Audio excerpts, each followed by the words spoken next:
Om Swastiastu, Om Awik Namastu Namo Sidam, Om Awik Namastu Tatastu Swahu.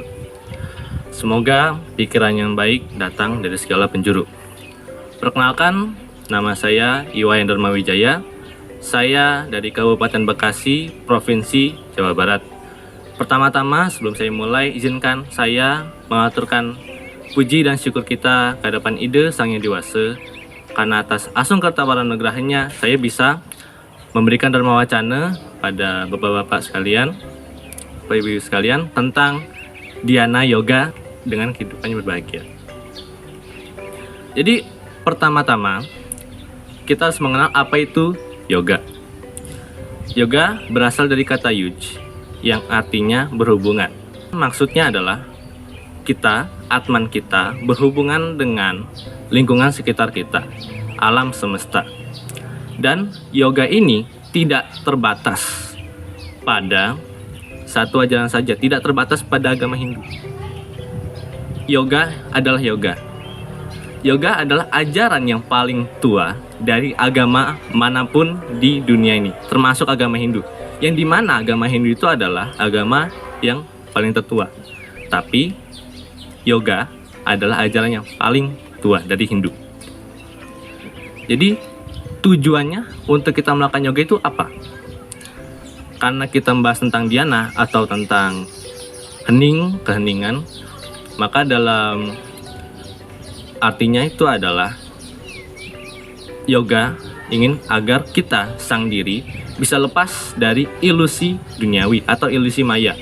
Contohnya ilusi maya itu seperti harta, kekayaan, dan ambisi. Kenapa kita harus menghilangkan ilusi tersebut?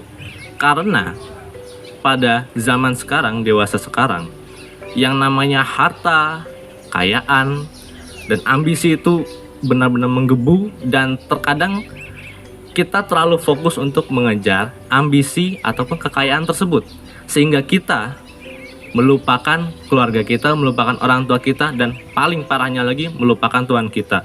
Maka kita harus sejenak menyempati waktu untuk melakukan dhyana yoga.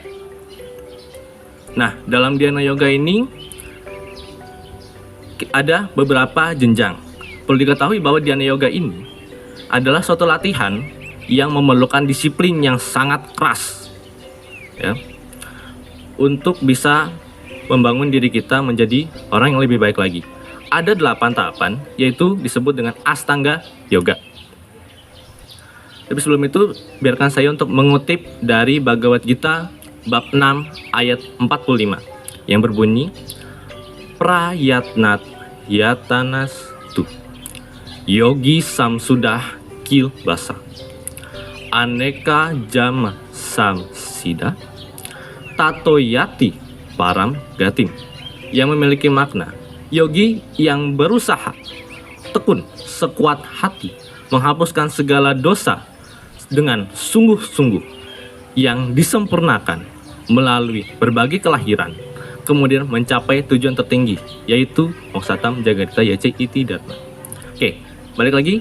Astanga Yoga itu berarti ada 8. Yang pertama adalah yama, yang artinya adalah pantangan. Pertama, kita berpantang untuk menyakiti makhluk hidup lain, menyakiti teman kita, menyakiti sama manusia kita, baik dalam pikiran maupun dalam perkataan kita. Berikutnya, kita harus berpantang untuk berbuat salah. Berikutnya, kita harus berpantang untuk mencuri barang-barang milik orang lain. Lalu kita harus berpantang untuk mengumbar nafsu kita, baik di sosial media ataupun di media lain. Dan kita harus berpantang dan berhenti untuk menginginkan hak milik orang lain. Berikutnya setelah yama, ada niyama, yang artinya adalah pembiasaan dan atau penyucian. Contohnya ada penyucian di luar dan di dalam, yang disebut dengan sauca. Kita belajar, kita bertapa, dan kita memanjatkan puji dan syukur kita memanjatkan doa kepada Ide Sang Hyang Dewasa. Itu tahapan niyama. Berikutnya kita akan masuk untuk mulai melakukan dhyana yoga ini. Yang pertama adalah asana. Asana bisa diartikan sebagai sikap duduk yang nyaman, rileks, dan tidak dipaksakan. Posisi duduknya senyaman mungkin, karena kalau misalkan dipaksa harus mengikuti ketentuan yang berlaku, mungkin jika ada, tapi yoga tidak terbatas. Jadi kalau misalnya kita duduk dan melakukan yoga secara terpaksa, maka itu malah akan mengganggu kita dan konsentrasi kita bisa buyar. Setelah kita duduk sempurna, kita duduk dengan nyaman, tenang, barulah kita pranayama. Pranayama itu kita menarik nafas, mengeluarkan nafas dari hidung, paru-paru dikeluarkan lewat mulut, ataupun sebaliknya. Tujuannya apa? Untuk mengolah energi-energi yang ada dalam tubuh kita ini sehingga bisa bergerak aktif dan bisa menghidupi tubuh kita. Setelah pranayama ada pratyahara, yang artinya kita mengontrol indera-indera kita, indera-indera dalam tubuh untuk bisa sinkronisasi dengan kita dan lebih fokus lagi untuk melakukan dhyana yoga. Berikutnya ada dharana, yang artinya kita memusatkan fokus kita ke misal pernapasan, lebih fokus ke dahi ataupun ke ujung hidung. Dan itu merupakan salah satu langkah pokok untuk melakukan dhyana. Lalu setelah kita berfokus, kita memusatkan pikiran kita, kita memusatkan indera-indera kita, lalu kita melakukan dhyana. Dhyana yang artinya hening sejenak. Setelah kita bersembahyang, setelah kita mening sembahyang, biasanya ada dhyana. Dhyana kita hening sejenak, tidak memikirkan apa-apa, duduk rileks seperti tadi. Duduk rileks dan benar-benar tidak memikirkan apa-apa, kosong, hanya menikmati alam saja.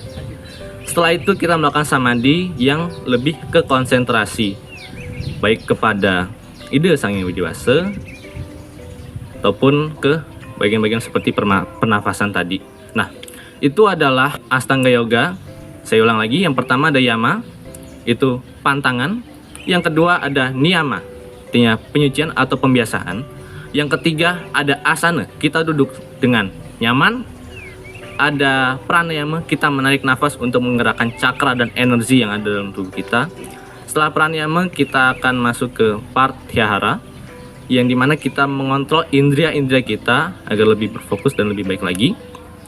Lalu lanjutkan dengan dharana, kita memfokuskan pikiran kita, fokuskan kepada satu titik objek meditasi, seperti ke arah mata tetap ditutup, hidung fokus terletak pada ujung hidung, pada dahi, dan pada pernafasan kita.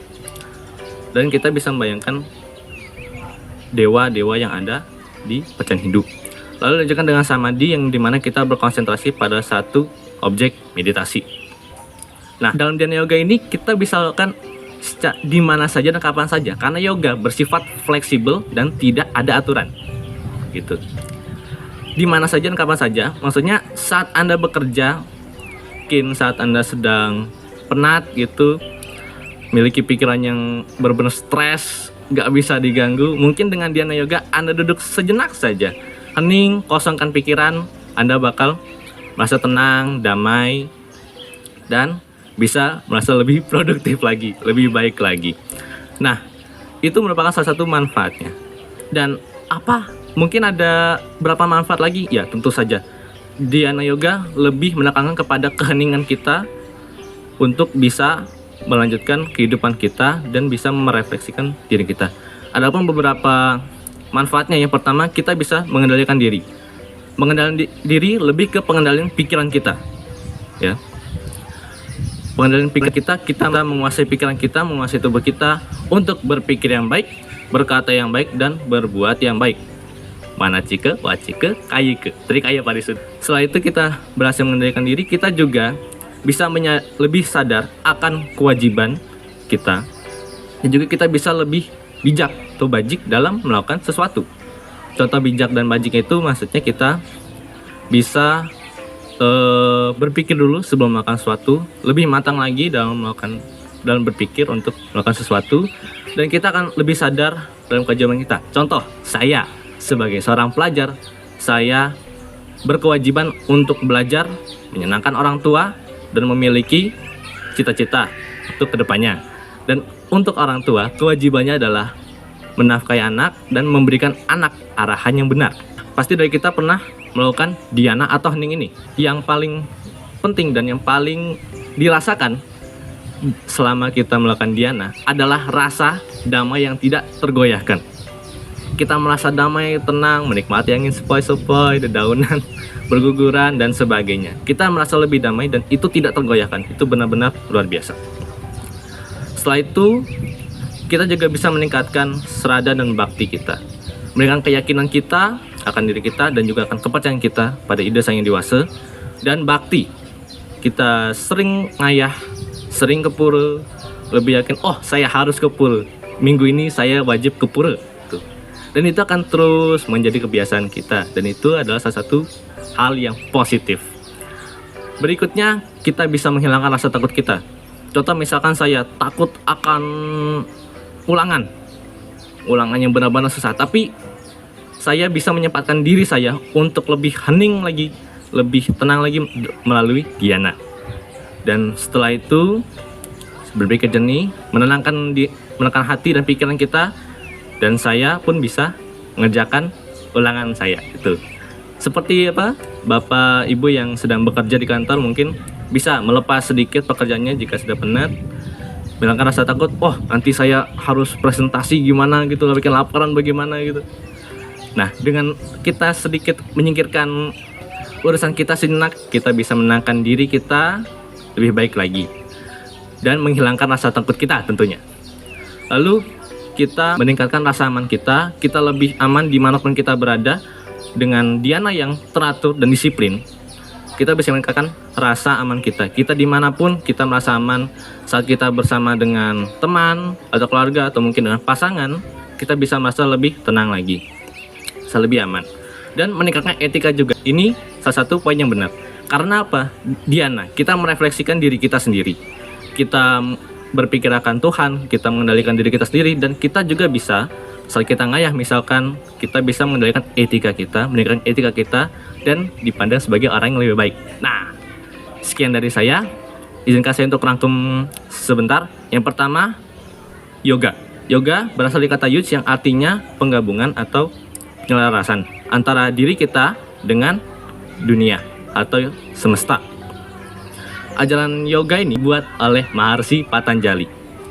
Tujuannya adalah agar kita bisa lepas dari hal-hal yang maya, seperti kekayaan yang bisa membuat kita lupa akan dunia kita, lupa akan keluarga, dan lupa akan sesama kita. Setelah itu ada beberapa tahapan. Yang pertama yama, niyama, lalu asana, kita duduk tenang, pranayama, pratyahara, itu pengontrolan indria-indria. Lalu ada dharana, memusatkan pikiran kita.